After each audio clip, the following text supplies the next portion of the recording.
Hello, welcome along to a brand new episode of Writer's Routine where we're chatting to Amy Neff. Her new novel is The Days I Loved You Most. It's taken 10 years to get it out there, 10 years of early starts, writing in snatches of time, 10 years of being immersed in the same characters. You can hear how she keeps up the motivation, also why she hired her own editor, and how she's learned to get over rejection. It's just part of it, and I think if you can learn those lessons early, that it's not personal and it's not a commentary on your worth, and that it's just really it's not deep. You don't have to take your whole day and have it ruined because you got a bad review. Those things don't bother me at all. And I think had I had an easier time of it, then I would have had a much harder time later. And so I'm very glad to have had the tough time at the front end, because now it's like I can be much breezier about the rest, and I don't take any of it to heart. It's all on the way with Amy Neff in this week's Writer's Routine.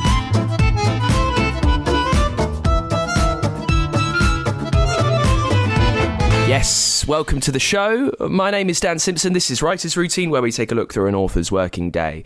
We try and steal some secrets. We snoop inside their lives to get as much inspiration and innovation that we can use to maybe slightly tweak our own day. And we're gearing up for a big summer as well. Interviews with BP Walter on the way, Jodie Picoult as well, sold more than 40 million copies. She'll be on the show to talk through her latest release in a few weeks' time. This week we are with Amy Neff. Her new novel is The Days I Loved You Most. It's a love letter to a part of the United States where her family has spent summers for 100 years. It's all about Joseph and Evelyn, once childhood friends, and 60 years later they are in love with grown children. And then one day, they gather their family around and reveal the staggering news that Evelyn has received a diagnosis that means she will die. And Joseph has decided that he cannot live without her. So in 1 year's time, they will end their lives on their own terms. It's a novel reflecting on the memories of life and their lives together, and the chance to make more, and the stark reality of their plan as the days tick by. It's a novel about, a novel about a couple taking their own lives like this. On the face of it, seems quite bleak. So Amy explains how she kept the joy and the heart in the story and how important that was for her. Also, I'm so pleased for Amy. She's had this idea for a little while. She spent 10 years writing it, being immersed with the characters, yet it was rejected and rewritten many, many times. But Amy carried on, and we chat about why. What was it about this that stuck with her? You might be the same as me. I would have given up. I would have tried something else. But Amy cracked on. What was it about this idea? Why did she decide to employ her own editor as well? What did they do? How did they finally help shape the story to get it onto shelves? You can hear also how she stays so positive, how she manages to prepare well so she can instantly get into it when she has an early start, and what she's learned from a long path to publication. How is that affecting new novels that she's working on? I think it's a really inspirational episode. If you are, as Amy was a little while ago, and you are querying your novel, you're sending it out there, it's not quite happening for you yet, I think there'll be a lot of advice and heart that you can take from this to move forward. So let's dive into it with Amy Neff, chatting about what she sees in the place where she sits down to write. So I write at my kitchen table. So right now we are in the middle of moving, actually. Dan, you're the first person I'm told this outside of my family, but we're moving to a new house. And so I see some moving boxes and the leftovers of my children's breakfast and different things around, which is very representative of how I've written this entire book. I have two young kids. They're age 3 and 5 now, but they've been home with me through the entirety of me writing this book. So I'm always sort of writing wherever I can grab space. Sometimes that's the kitchen table. Sometimes it's the floor of my bedroom. Sometimes it's outside or in their room. It really just depends on where I can find the space. But right now, I actually have this really lovely breakfast nook in our kitchen. And so it has these cushioned seats and these nice pillows, and an orchid is sitting next to me as well, which it's amazing that it survived, because something else you'll know about me is I can't make anything any green thumbs, I don't have them. I have the opposite. I always end up killing every plant. But this is the first plant that we've managed to keep alive. So I have this beautiful orchid sitting here, and I actually have a box of my finished copies of my book as well, which is really special. So I'm sitting in a place where I did most of the writing, and I actually have the finished copy of the book next to me, which really feels full circle. Does it have signs of your time spent there writing around you? I mean, plot points, maybe post-it notes, scraps, notepads, anything like that just was what you were there doing? Unfortunately not, because this is just a shared space. I'm looking forward to in the next house when we move, I actually will have a dedicated space, which will be my office, where I can have things like that. But for now, I basically just operate out of my laptop, and I have notebooks that I carry around with me, or I have the notes app on my phone that I use most. But I don't really have a dedicated space. So this little breakfast nook has been wonderful. And if you follow me on Instagram or anywhere on social media, you have seen this breakfast nook. It's on a lot of pictures on there because this is where I do most of my work. But it's also the place where my children leave their toys. It's also the place where we eat sometimes. And so it's just part of the daily life. And we will get to the actual routine in just a second. But just with two young kids, what did you say, 3 and 5? 3 and 5 now, yep. And I'm always conscious of asking a mother this and not a father. So I don't want it to come off like that, but I am speaking to you, right? So that's busy, that's chaotic. You would have been writing this when they were both like a little bit younger, if that's possible. So how was the stress of finding time to write? This is something you really wanted to do, to be a published author. How was that process of just cobbling together any spare moment that you could? Sure. So I have been writing this book actually for 10 years. And so my children have been with me through the entirety of writing this for the second half of this. The last 5 years of the book, I've either, been pregnant or raising newborns and toddlers. And I'm a full-time stay-at-home mom when I'm not writing. So which means my boys have been home with me throughout the entire thing versus being in like a daycare or school situation. They were just too little. And I also really feel lucky to be able to be home with them, and I enjoy the time. So it was very much a balance and something that I was always trying to navigate and still am trying to navigate because there's no easy answers. And I think this is not a unique problem, right? Most mothers have difficulty balancing, have too many things on their plate. And so I think I'm telling an age-old story here, but for me, it was about crafting my day and creating space and time where there wasn't space and time. So what that looked like for me was waking up really early. So a majority of this book was written before daylight. So I'd wake up at 4 a.m, or I'd work after the kids were in bed. There was a short era where they napped, and so I would write when they napped, but that wasn't always the case. And even if when they did nap, it didn't last very long. They've aged out of napping. So it's really challenging. And I think part of the reason that this book took me so long is because I was doing it in these crevices of my life versus having dedicated time to spend all day writing, which I think is a luxury that most writers don't have anyway.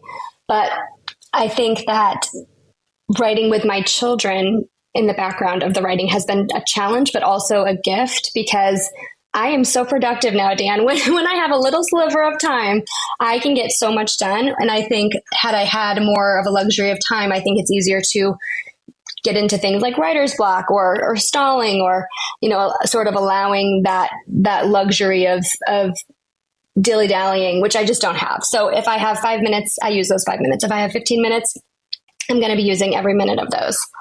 I know saying that you wake up really, really early, it's a great ideal to have, but sometimes it's not all that practical. And sometimes you don't want to do it when you're a stay-at-home mum, when you're raising kids. It takes so much of your energy, right? So how did that side of things impact on it? Like the ability to be creative and to get good work done when you're just flat out exhausted at 4 a.m.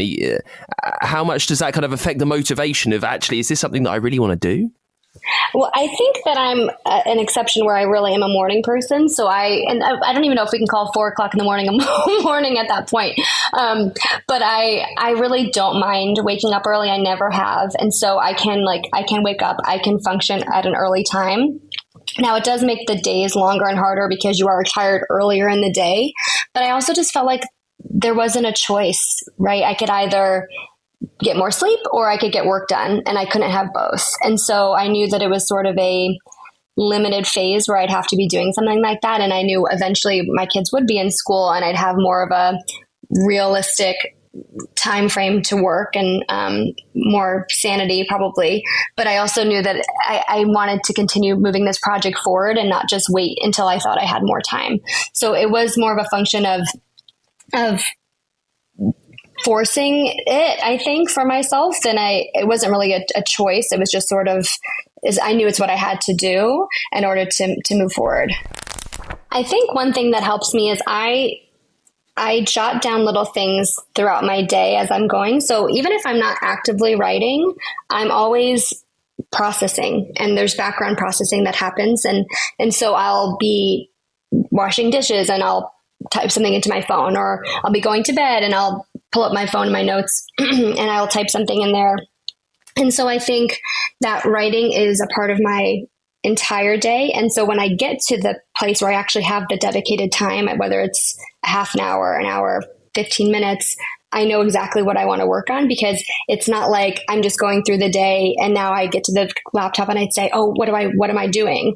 I've been thinking about it throughout the entire day. And so when I have the time to actually do the typing and the physical work of writing, I'm not just feeling like I'm starting out of nowhere. I feel like it's just a continuation of that process. So that definitely helps me a lot. And I also think, because I've been working on this book for so long, that the characters, they come very naturally to me, because I told you I started writing this book 10 years ago when I was 22 years old. And so these characters have been with me for a third of my entire life, and, you know, a big chunk of my adult life. And so when I sit down to write them, it flows in a way that I think would be different if I were writing a different book that was newer to me, because I don't have to do all that work of like getting into their brains and getting into the scene. I really know exactly what they would do, how they would react, how they think, how they lie, the lies they believe. All of those things come very naturally when I sit down because of the time I've spent with these characters. So there really isn't like a big lead into the process. It's not like I don't have a huge routine. I know a lot of authors have some sort of ritual that they do, or they feel like they need to start journaling or you know, writing by hand first before they get into the computer. And for me, I just am able to jump in because of the time I've spent. But I think also it's a direct correlation with the lack of time that I have. So I don't have that luxury of having the rituals and the routines right now. And hopefully someday it can be more of a luxurious experience to come and start writing. But for now, it's just it's sort of a function of I get in and I know what I have to do and I do it. And then as soon as I'm interrupted, which I usually am, then that's when the writing stops, and then I pick up again when I can. So what do you know about what you want to get done every day then? So when you sit down at 4 a.m, do you know, right, we're here, I need to get to this point by this time? Is it, I need to do so many words? Is it more of what you're exploring? I guess, how thorough is it, Amy? That's a great question. And so I think I have to be really organized with this nature of how my writing days go. And so I have this yellow legal pad, and I used this throughout my entire, really the early years. And I would use this yellow legal pad, and I would create a schedule for myself. So I would say, I have in my mind, I want to have this revision done by a certain date. So let me give myself 2 months or 6 months or a month or whatever it was based on the work I had to do.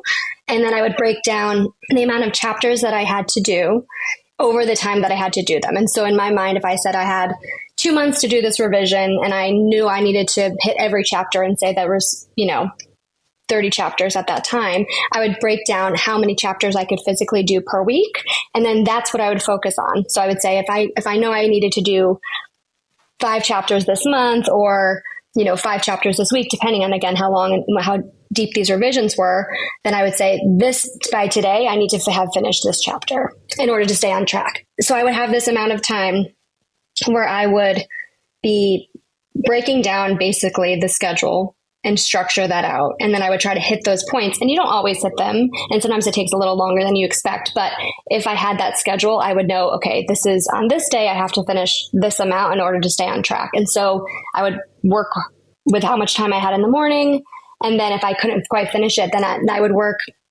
either later in the afternoon if they were napping, or say in the evening if I couldn't quite get through what I needed to do. But that's how I stayed on track and how I moved myself through revisions.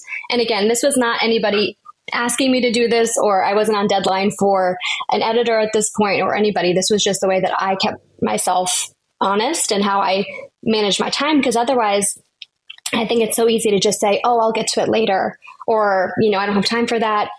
But if you have that strict schedule, and for me, I had to, then that was the only way that I could continue to move forward with this. And it ended up being 10 revisions of this book to the final. So over these 10 years, I revised the book 10 times, and the 10th revision is what you see in that final published copy. You say that you needed to write like this, even when you started off 10 years ago, without really a proper sense of publication, and you're young and you want to get this story done. How do you know that that is the way that you need to work? That you need to be strict with yourself? Yeah, so that's a good point. So I started more of that strict schedule when I had kids and I had the limited time. So the first 5 years of me writing this book, it was really more of something I just played with. It was a project that I turned to when I wanted to. So it was almost the opposite of this strict schedule that I'm telling you about. So the first 5 years, I was in my early 20s, and I had just met my husband, and it was fun. There was nothing nobody was asking me to do this book. And this was just really an idea that I had that I wanted to pursue. So I think those first 5 years, the book was sort of in the background of my life, and it wasn't a central player. So I was always sort of working on it when I wanted to. And I think had I not done it like that, maybe I could have gotten a lot more work done before I had kids. But I ended up only getting through the first draft rather quickly, and then it took me a while to revise it again, just because it wasn't something that was top of mind. And then something shifted for me about 5 years in, where I realized I had been at this for so long, and it had been a part of my life for so long, that I really wanted to see where it could go. And I wanted to see, could this get published? Could this be something that exists outside of the Word documents on my computer? And I had this deep belief that this story would resonate with people if I could get it in front of readers. And so there was something that shifted for my mindset in the way that I scheduled myself, and the way that I really started taking it more seriously. And I ended up hiring a developmental editor to work with at that point. And so she and I worked together for, it's actually kind of funny. This is a side story.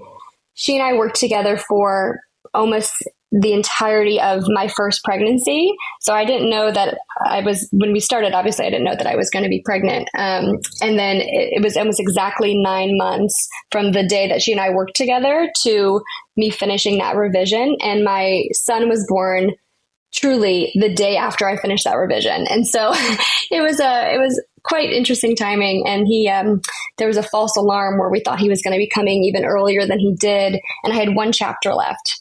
And I said, oh my gosh, please don't let this baby come when I still have one chapter left, because I knew I wouldn't be able to get to it for a while. And so it was a false alarm. We were sent home from the hospital. I was able to finish the last chapter, and then he still came a month early. So still earlier than I had expected, but I did finish that revision.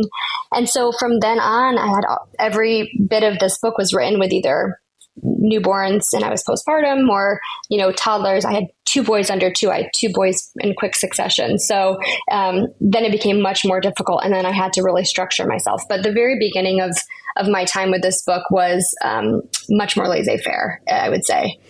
Why did you get an ad hoc editor to help you out through this time? So I had submitted the book to literary agents before I had worked with this developmental editor, and I wasn't getting any offers. I had people who had requested the full manuscript and had good feedback, but I hadn't had an agent who wanted to represent it. So I felt like I had taken it as far as I could personally, and I wanted another set of eyes on it, but a set of eyes that were qualified and not just like my mom or my friends who maybe enjoy reading but don't necessarily know what editors are looking for or agents are looking for. So I wanted a professional who had worked in this business. So I hired an editor, and I felt very lucky to be able to do that, because it is a privilege to do so. And it was huge. It changed everything for me. She was able to pinpoint things that I needed to work on. And then in those 9 months when I did that major revision, and that was basically a page 1 rewrite of the book. So I had, the book was the same in terms of the premise and the voice, and the heart of the book has always been the same. In fact, the title has always been the same. Even when I started writing it over 10 years ago, that's what I started with, the title. It's never changed. But I was able to, working with her, completely restart and write it all over again from page 1 to the finish. And that's why it took me 9 months. And that version of the book is much closer to the version that you see now. And I've actually worked with a few different editors along the way who have helped me at critical points, because I queried this book for 5 years. So querying is the process which you pitch your book to literary agents. And if you're not aware, for some of the listeners, you can't get a traditional publishing book deal without a literary agent. They're sort of the gatekeepers that submit the books to the publishing houses. And so it's really, really difficult to break through and get a literary agent. So that's what took me those 5 years, as I was writing the book, revising the book, sending it out to literary agents, getting rejections, and then going back and revising again, and then sending it out again, getting rejections, going back and revising again. And what was so great about this time was that I was getting so much good validation. I was getting these rejection letters that literally I could frame. They were so nice. They were saying things about how they loved the writing and they loved the premise and they loved the characters. But, and the big but that I was getting a lot of, and this probably won't be a shock, but the time period when I was querying most of these literary agents was 2020 to 2022. So, and we now know that's the pandemic. And so this book, while it is not it's a love story and it's not a depressing book, it does deal with a lot of heavy themes around illness and death, and end of life. And as much as the agents were very complimentary, they basically said, we can't sell this book in this market right now. There's nobody wants to read about this right now, which, very fair. And so what I did, instead of taking it personally or instead of just giving up, I decided to continue to make the book better every time. And so I figured if I could make it good enough and strong enough and, special enough that it wouldn't matter what the state of the world was. And so even though I was getting all that complimentary feedback, I just kept pushing and kept pushing. And so what happened when I did that is I uncovered new layers and character development and motivations and fears. And I was able to peel back so much more than I did in those early drafts. And even though the heart of the book is the same, with all of those years that I spent working on it, every year I just deepened and deepened and deepened those layers. And I think that is what people are resonating with now. How did the editor help you get to that point? What were they saying? What were they asking? What were they getting you to do to help you peel back those layers? Because sometimes we think of what an editor does is quite superficial. Maybe they ask a few questions or they'd like you to restructure this paragraph. But for them to have such a seismic change that lets you get it published, what were they doing? Yeah, so editors for the most part are actually going to be doing much more high level, big picture things than the line editing. That's more of like a copy editor role. So that's something that most people don't understand, is how much impact editors really can have, because they're not just fixing, grammar and mistakes. They're coming at it from a global perspective of what is working, what isn't working. And so a lot of what's changed actually in between the different drafts was different artistic choices were made based on these editor feedback. So, and I won't give away the ending. I won't tell you what happens, but for this, one of the big changes I made with that first editor was we changed the ending. So there actually there was an original ending that's different, has a completely different outcome than is the current ending. And so in doing that, you have to go back and then rework the whole thing, so that way the new ending works. And then there's also editors I worked with, and even my agent at one point, she wanted me to reveal things at different times. And so, for instance, we now know, and this isn't a spoiler because it's in the very beginning of the book and in the jacket cover or the jacket copy, but we know that the main character has an illness and she has Parkinson's. And so that's something that I revealed at the very beginning now, but earlier drafts, I revealed it at the end, or I revealed it to the reader, but not the children. So it's more about different artistic choices, I think. And then when you have a book, it's very long. And so if you make a different artistic choice, then you have to play it out throughout the entire book, more so than going in and tweaking paragraphs or that kind of thing. Because I think for me, the writing at a line level is what I'm most comfortable with. I studied short stories and poetry. I've always been writing. And so the writing part is what is the most natural piece. But I've never written a novel length book before. I did write one before that was sort of a trial book that I did in my early 20s. But I didn't study the art of writing a novel. I think there's very few people who do study that. And so I think it's something that you have to learn trial by fire. And a lot of what is tricky about a novel is that it is so long. And so the structure, the pacing, all of that is something that really has to be learned by practice and seeing what works. Because when you're writing, you're telling yourself the story, and then you have to go in and say, okay, now I have the story. I know what happens, but what is the most impactful way to now tell that story? And so you're going in, you're reworking, you're tweaking, you're condensing things, you're pulling entire chapters. There's chapters that I wrote years ago that I pulled out of the book. And then funny enough, when I was working with my editor, my in-house editor at HarperCollins, she was like, oh, you know what, it'd be really interesting. I'd love to see a scene of this, actually. And I said, well, I actually have that scene. I wrote it years ago, but I pulled it. And so I was able to rework things back in. So there's so many moving parts when it comes to editing. It's not just that on the line level or really granular editing process. It's much more big picture. Hello, back with more from Amy in just a sec. Just popping by to remind you that if you're enjoying the show, if you've learned anything along the way, over 300 episodes now, if you have taken any inspiration or ideas that has slightly tweaked the way that you tell your stories, you could support us over at patreon.com/writers routine. It's the best way that you could help out with this podcast. You get merch, there is bonus content, there is even a way for your book to sponsor this show. There's behind the scenes stuff from the flat. My cat often has a starring role, and we have chats over there. We share advice, we trade wisdom over on our Patreon community. If you'd like to get involved, really helps me. It's the best thing that you can do. It helps me keep bringing you these shows with some of the best authors around as often as I can. If you'd like to do that, I'd love to see you there at patreon.com/writers routine. Let's get back to it with Amy Neff then, chatting about her new novel, The Days I Loved You Most. We talk more about the plot with Amy, about why this idea took hold, why these characters wouldn't go away.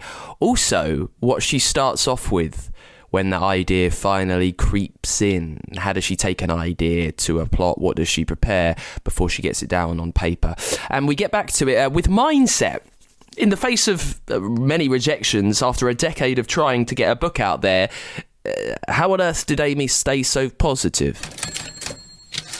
What a lot of people don't realize in this business, and something that I had to learn over time, and it's made my life and my creative life so much more enjoyable, is so much of this world, the creative life and the publishing world, is mindset. And I think for me, I have learned over time, and it's not easy in the moment. It certainly wasn't easy then, but I am so grateful for all the rejection. And I'm so grateful for the time that it took, because had I not had that, an earlier draft of this book could have been signed and could have been published. And that would have been such a shame. And not that I was proud of those earlier drafts. I was very proud of them. I wouldn't have sent them out if I wasn't, but I am so glad that I had the time, and I was given the time, because nobody wanted the book at the time.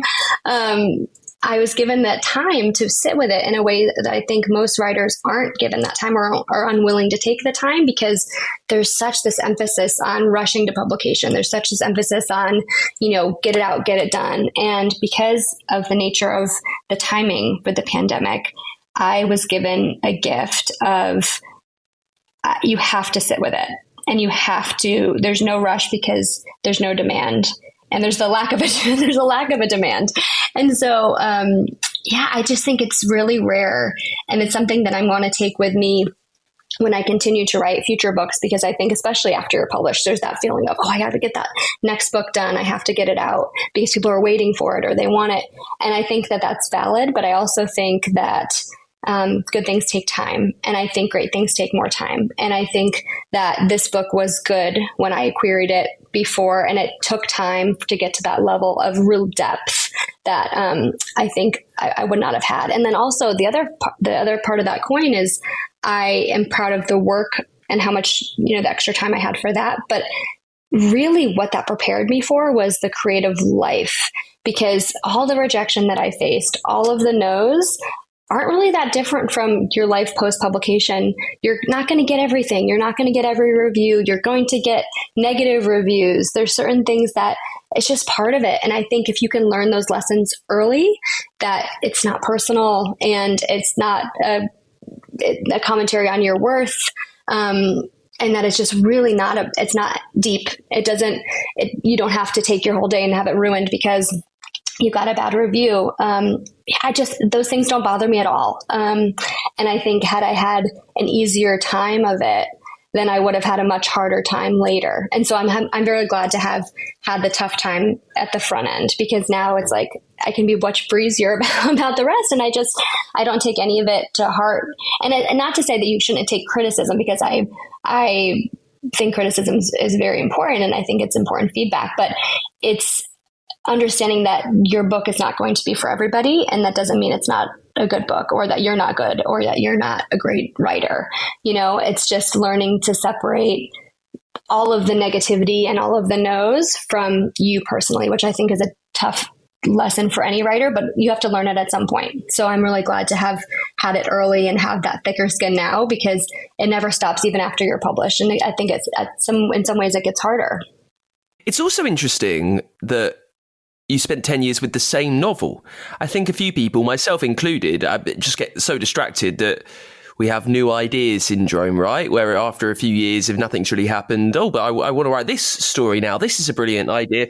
We'll get to the plot in just a second. But what was it about this novel that drove you for 10 years to write only this?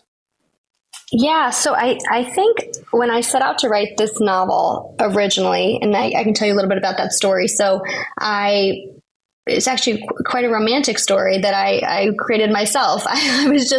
I had this beautiful romantic idea that I wanted to write a novel. And so I took a notebook to Central Park in New York City, and I said, today's the day I'm going to come up with my novel, right? I was again 22. I had these very idealistic, romantic ideas about how the creative life would be. And so I spent a whole day by myself with my notebook, and I came up with the idea. I came up with the title. I came up with the premise. And I just really felt, after I came up with that idea originally, and then I sat with it and I started working on it, I felt like there aren't a lot of strictly love stories. You can think about a lot of people comp The Notebook to my book. Me Before You is another one, but often love stories are set within other stories. They're either slipped into other genres, or they're tucked inside of other types of books. The romance genre is a genre on its own, but it has specific frameworks and tropes that aren't necessarily, romance is its own thing. It's about a couple who meets and then they're kept apart and then they end up back together by the end. That's like the framework of a romance. But a love story is different, right? It can just be, in my case, this ordinary life of a couple throughout their entire life. And so I just felt like, and I really believed in this story, I believed in these characters, and that belief carried me through. And I felt like if I could really get it in front of the right people, that it would resonate with somebody.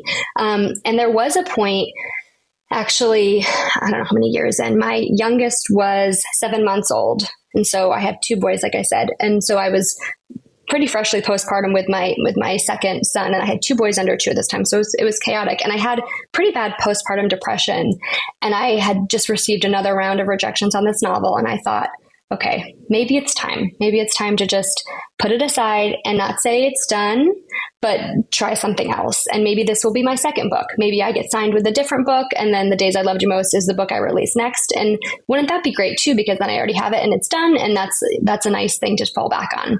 So I allowed myself some space to say, let's try something new. And when I was 7 months postpartum with my second, I did something called National Novel Writing Month. Are you familiar with that, Dan? NaNoWriMo, yes, we're across that. Yes. Okay. So I took on NaNoWriMo, And I wrote an entirely different book. And that book probably will be my next book. It's something that I'm still really interested in and definitely want to pursue.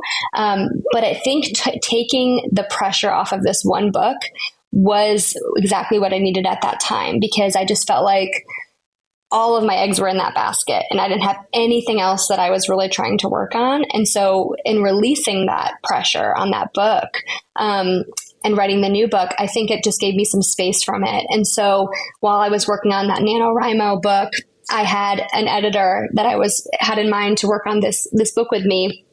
And so we did NaNoWriMo in November. And then this editor and I worked on The Days I Loved You Most starting in January. And that's the revision that got me my literary agent. So it was directly after letting the book go for a little bit and trying something new and then coming back to it that I finally got signed. And you spoke of that search for the idea. You need an idea for your first novel. What was it about this one that really stood out to you then? Because it's quite, as you say, it's a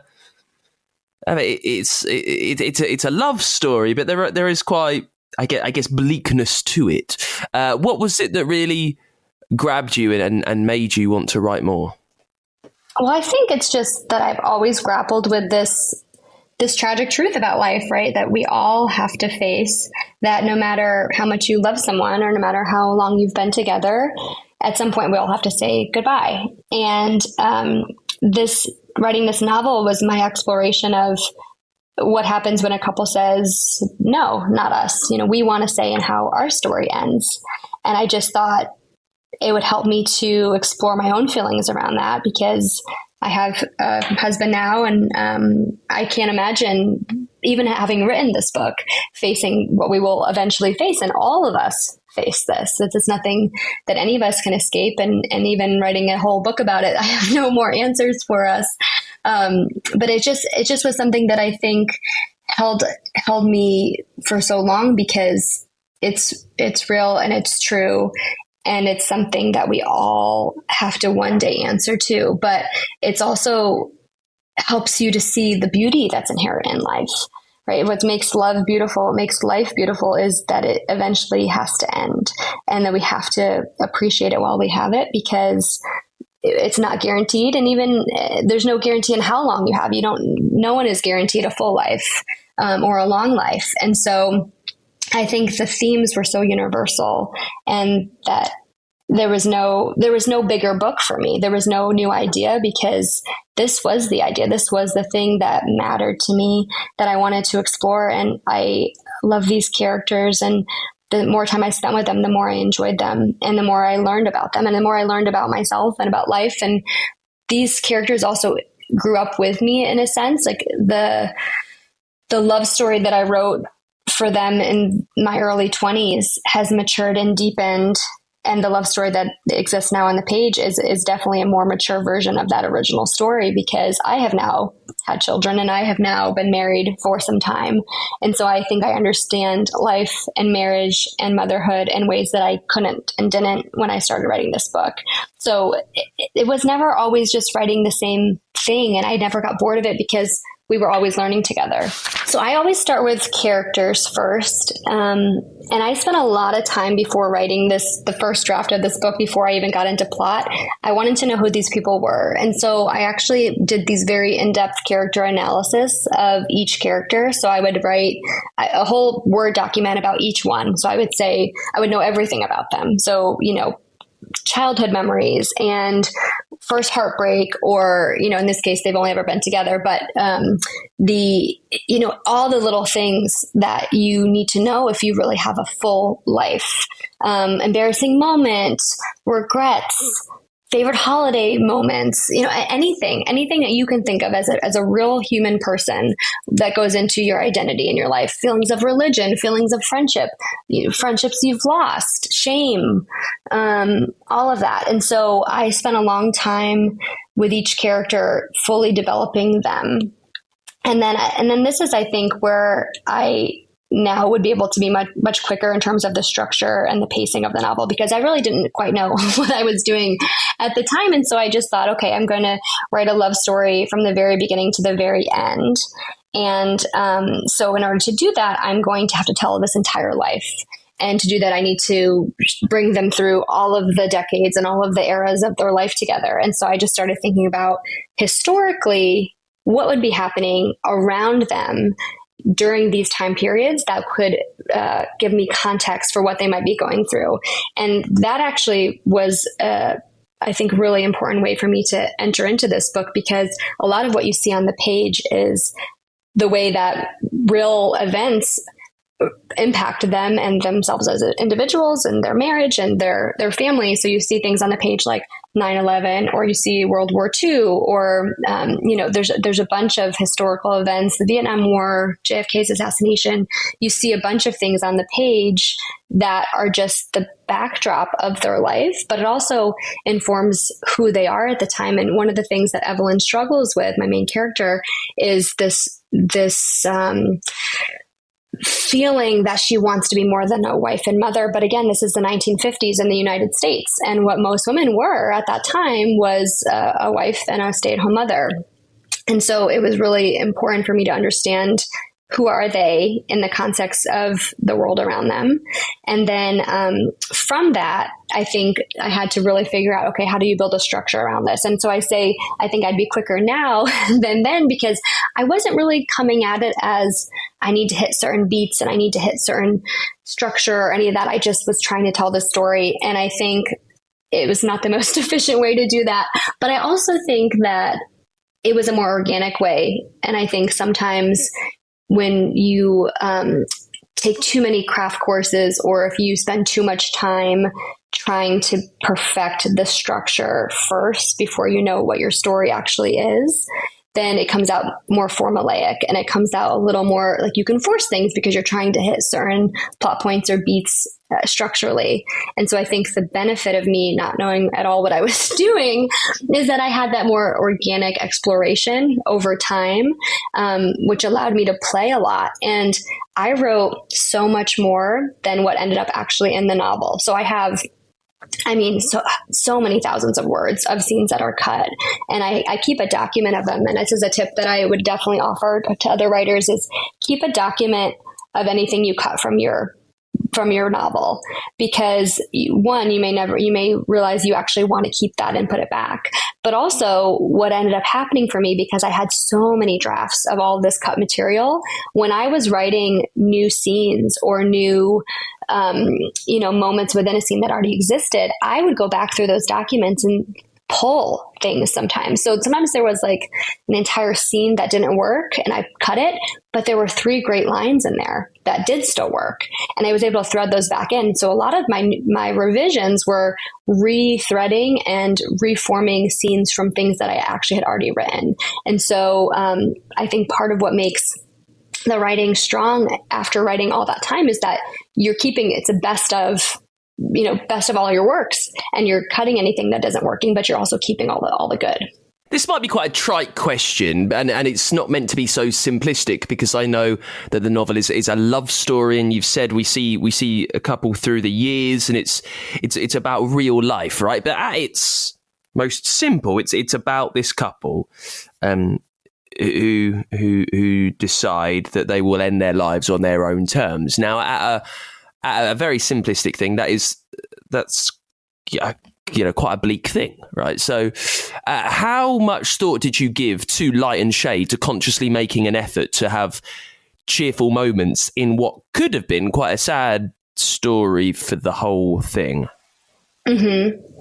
So it's so funny you say this, because one of the things that I worked on in the very last draft, so coming back to that question about what does an editor do and how do they help you, one of the things that my in-house editor at HarperCollins in the United States said when we were doing our final edits was, I want this to have more emotional resonance and more lightness.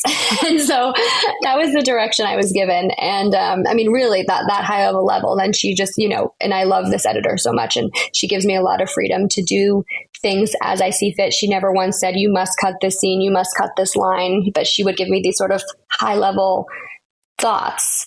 And so I did, in that last revision, go through every single scene. And there were moments that I had that were set somewhere that was bleaker, for instance. Like I had a scene where they're having this conversation. I decided to have them sort of say goodbye to some of their relatives they had lost. And so I had them going to the cemetery and having this conversation there amongst that.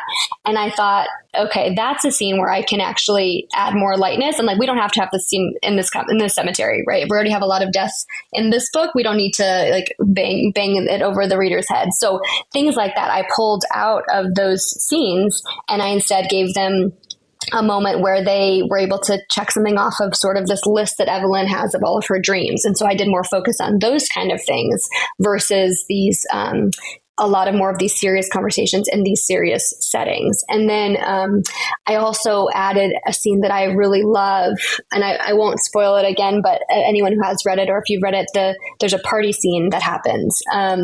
And I added that. That's a brand new scene, and it's basically first draft into the book. And there's a lot of things like that are, even after all this time, there's so many scenes that I've reworked for years and have been moved and changed and reslotted in and cut and worked. And there's some scenes that are completely, basically fresh to the press. And so some of those things were things that were added at the very end to add more lightness.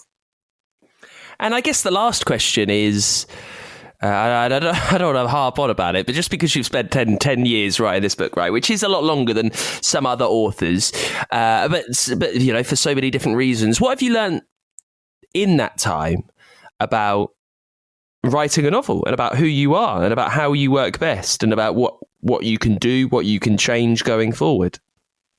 I think it's really important for all authors to realize that it's not a race. And that's something that I had to learn again and again through this process. And I think there's also, most people don't share how long the real journey has been. I think you hear a lot of times from people once they have their book deal, or once they have the published book. And I think it's very rare that you hear about someone's entire journey from the very beginning. And most of the journey happens before you even realize you're on the journey, right? You're a reader already, or you're writing for yourself, or you have these ideas. And so if you trace it back to the beginning, I think it's longer than most people realize.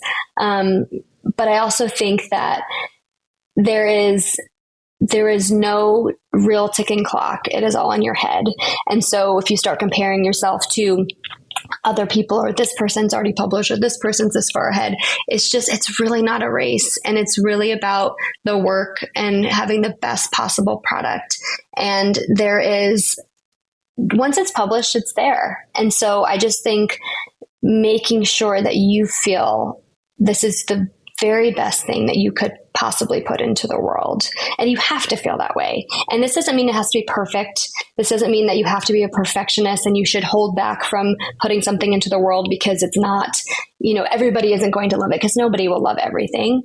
But I think we need to get away from this sort of production line mentality of getting in, doing the work, and just getting to the end result. And it's really much more about the journey. And I think that the amount of time that it took me is the thing I'm most proud of, actually. And I'm not ashamed of it. And I think you should never be ashamed of being seen trying to do something worthwhile.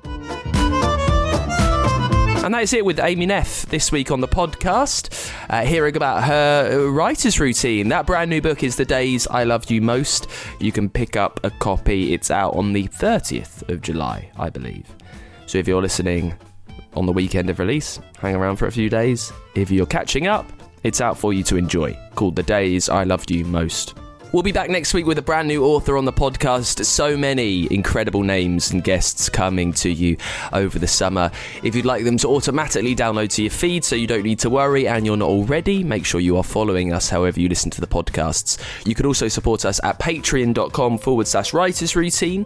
You can drop us a follow on Twitter. We are at writerspod there. And get in contact at writersroutine.com. And I will see you next week with a brand new guest on the podcast. Until then, bye.